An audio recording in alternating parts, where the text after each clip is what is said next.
What's up, guys? Logan here with Logan Built. Really cool build I just finished up, and I really wanted to take a few minutes here just to show you guys it. It is one of my non-lockup trans brake dump valve builds, and these things are my babies, so let's check this thing out. So this thing began life as a 06 48RE, and we have since converted it over from a lockup transmission to a non-lockup. And the reason that we do that is because with these gearing converters, we can build a really efficient converter and not have to rely on lockup. And that also allows us to run a dump valve. I have previous videos of explaining exactly what a dump valve is and how it works, but a quick little rundown is basically it dumps off the converter charge pressure, so it makes your stall looser. This particular customer is going to be doing a lot of drag and drive type events like Drag Week, Sick Week, Rocky Mountain Raceway, stuff like that. And so he needs a converter that is still efficient enough to where he can drive that thing 1,000 miles, but still be loose enough to spool because this is a mechanical engine. So the dump valve setup will allow him to gain about 500 RPM of spooling. The 18SS stall that we chose for this is about a 2300-ish stall, and when the dump valve is activated, that will allow him to gain about 500 RPM, so it'll be about a 2800 RPM stall. This is actually the exact same combo that I use in the Fossil, my race truck. I have just a tidbit looser converter because I have that big turbo. But as far as the transmission build goes, it's 100% identical. It's a Gearin trans brake valve body. We actually worked directly with Gearin on the development of the trans brake dump valve stuff. Those guys have been awesome to work with. We have made a ton of revisions, and that's why I call this thing my baby, because this dump valve deal, we have spent a lot of time perfecting it. We have spent a lot of time perfecting trans brake release so you can use a bump box properly. We've just really put a lot of time into these, and I'm very proud of what we've been able to do with them. This is also the exact same build that we had in JP's truck. We went 5.0s with that thing about a dozen times with the non-lockup converter. And it would have gone 4s. There's no doubt. We just never could put together the right run with the conditions that he had out in California. And we wanted to start working on some lockup stuff. So the 497 pass, we technically did have a lockup converter in it on that run, but we weren't using it until the end of the pass. So this transmission here was more than capable of producing the same numbers that he had. Back to the efficiency on the torque converter, the stall on this thing it's still loose enough, like I said, to where you can spool, and it'll actually help leave the starting line really well. But this thing will see close to 90% efficiency ranges for what this particular customer's power level is and the weight of his truck. It's a pretty light truck. It's not super crazy horsepower, so he's going to see a really good efficiency number out of this torque converter in the low 90s, super high 80s, and that'll be plenty enough for what he's trying to do.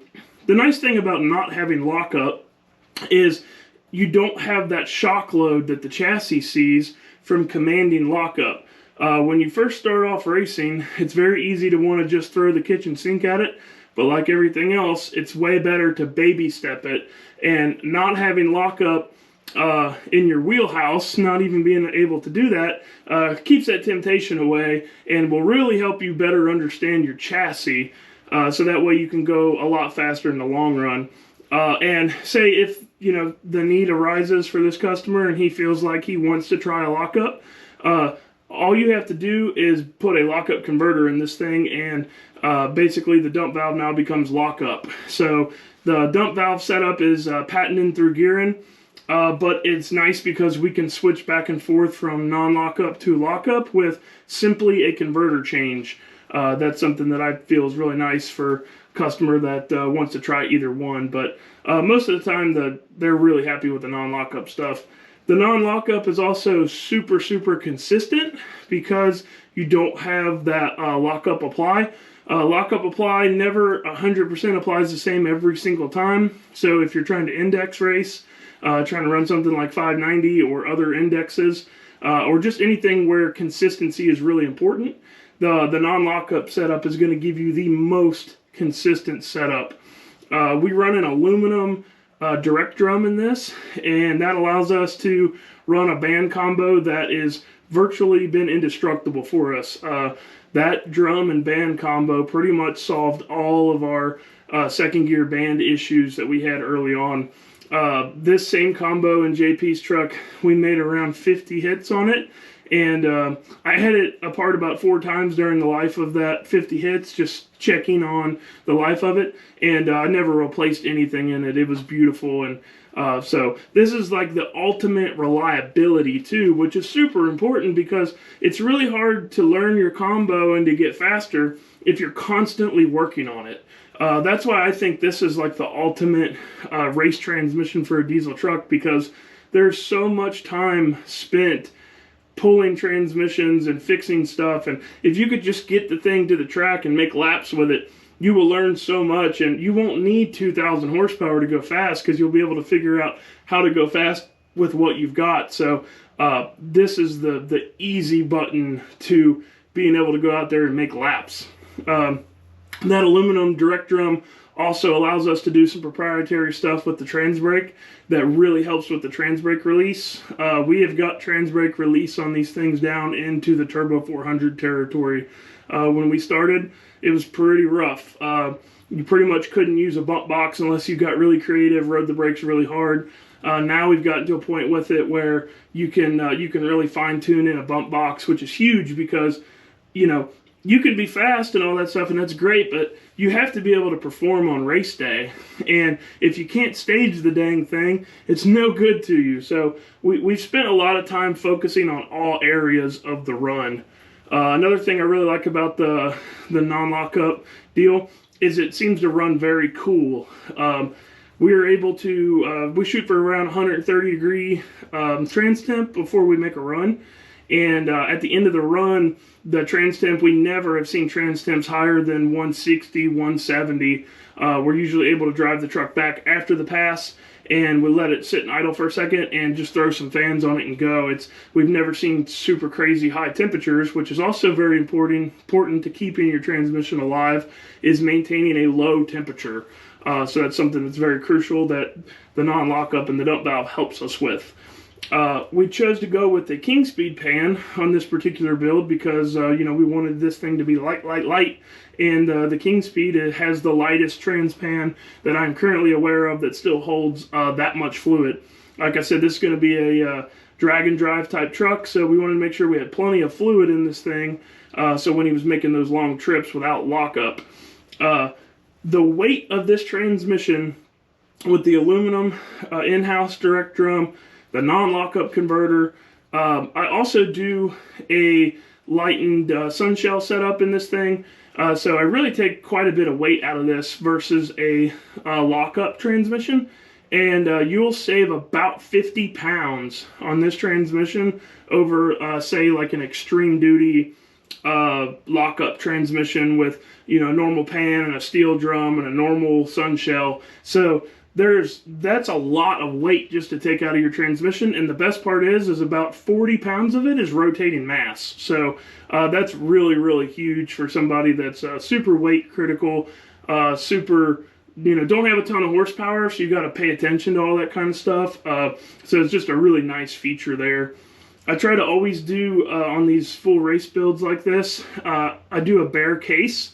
And that actually takes quite a bit of time. I don't charge extra for it. It's just kind of a freebie with doing the race builds. But essentially, I acid wash the entire case after I run it through the parts washer like I do every case.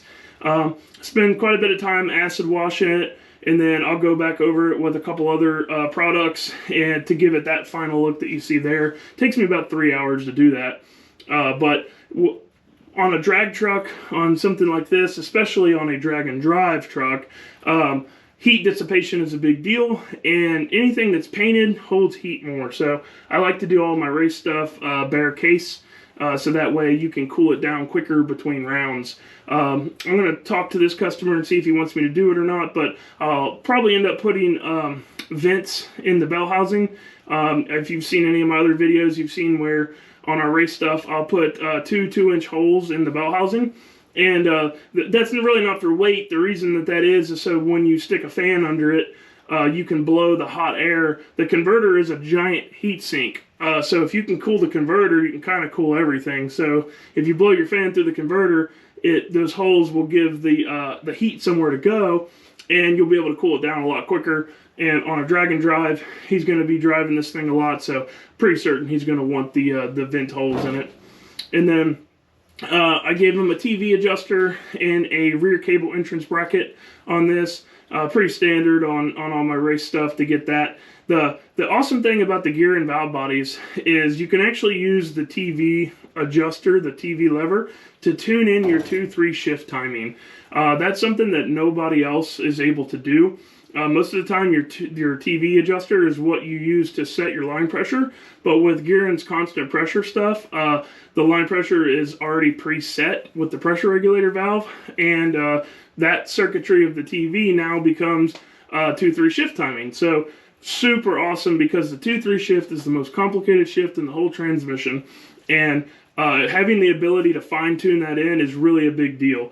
On our race stuff, the way we have it set up, you can look at the race pack graph, and we have perfect drops on it. And if you don't have a perfect 2-3 shift drop, you can actually go and you can tie the TV back, and that will essentially give you more bind, or you can leave it forward like it is here shown, and that will give you more flare per se. So at wide open throttle, if you have a 2-3 flare, all you have to do is tie the TV lever back in small increments until that flare goes away.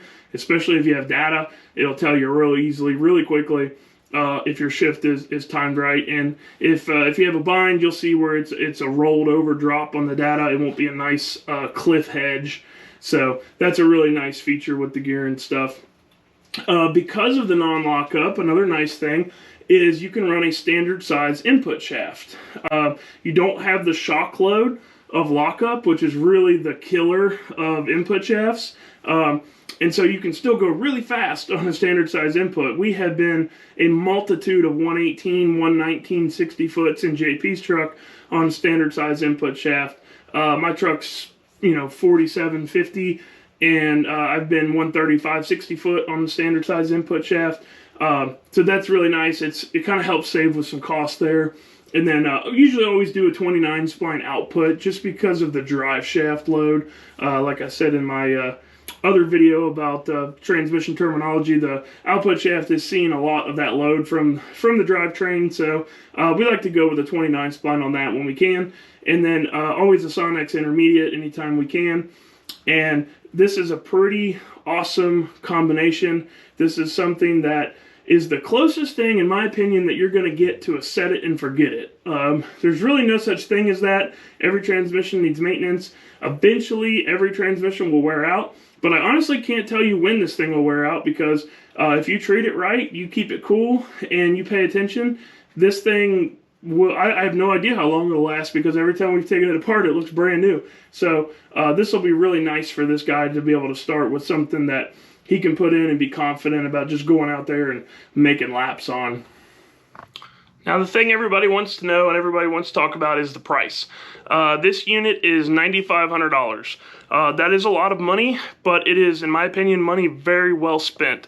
I have more expensive transmissions, and I obviously have less expensive transmissions, but if you are serious about drag racing and you really want to step up your program and you really want to go out and make a ton of laps and not have to worry about it, this combo here is, in my opinion, the best thing on the market to be able to do so. With the trans brake, if you've not run a trans brake before, just the trans brake alone will step your program up. It'll make you work for it. A trans brake will show you how far off you are or are not on your chassis setup, but once you get your chassis working good with a trans brake, you'll never go back to a foot brake. You will never be able to foot brake as fast as you can trans brake. Just the way that the chassis can be loaded with a trans brake and how it makes the tire happy, there's just no better way to do it. So this is, in my opinion, the best combo if you're really serious. And like I said, if you want to switch to lockup in the future, you can, throw a lockup converter in this thing. And then if you like it, there's some better lockup specific stuff that we can do that we'll get into on another video. So like always, guys, I appreciate it. Thanks for watching. Hope you find this useful. And let me know if you want to order these things. I'll throw a link to the website up here at the end. And feel free to call me. Something like this is something that I'm definitely going to call you. If you order one of these on the internet, I'm still going to call you up and talk to you about it because I need to know a lot of stuff about your build because I build every one of these specific to your application. So appreciate it, guys. Catch you on the next one.